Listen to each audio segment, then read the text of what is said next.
ಮೈಸೂರಿನ ಬೆಟ್ಟದಲ್ಲಿ ಚಾಮುಂಡಿ ವರ್ಧಂತಿ ಸಂಭ್ರಮ ಮನೆ ಮಾಡಿದೆ.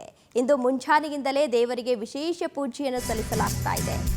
ಮೈಸೂರಿನ ಬೆಟ್ಟದಲ್ಲಿ ಚಾಮುಂಡಿ ವರ್ಧಂತಿ ಸಂಭ್ರಮ ಈಗಾಗಲೇ ಮನೆ ಮಾಡಿದೆ. ಇಂದು ಮುಂಜಾನೆಯಿಂದಲೇ ದೇವರಿಗೆ ವಿಶೇಷ ಪೂಜೆಯನ್ನು ಸಲ್ಲಿಸಲಾಗ್ತಾ ಇದೆ.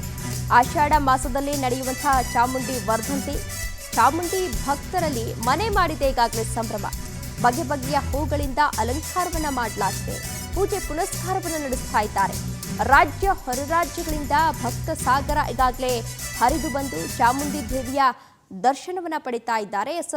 ದೃಶ್ಯಾವಳಿಗಳಲ್ಲಿ ನೀವು ಕೂಡ ಇದೀಗ ಗಮನಿಸ್ತಾ ಇರಬಹುದು. ಇದು ಆಷಾಢ ಮಾಸದಲ್ಲಿ ವರ್ಧಂತಿಯನ್ನು ಆಚರಿಸಲಾಗುತ್ತೆ. ಪ್ರಮುಖವಾಗಿ ಮೈಸೂರಿನಲ್ಲಿ ಯಾವ ರೀತಿ ಅಲಂಕಾರವನ್ನು ಮಾಡಿದ್ದಾರೆ ಅನ್ನೋದನ್ನು ನೀವು ಕೂಡ ಗಮನಿಸ್ತಾ ಇರಬಹುದು. ರಾಜ್ಯ ಹೊರ ರಾಜ್ಯಗಳಿಂದಲೂ ಕೂಡ ಮೈಸೂರಿಗೆ ಆಗಮಿಸ್ತಾ ಇದ್ದಾರೆ.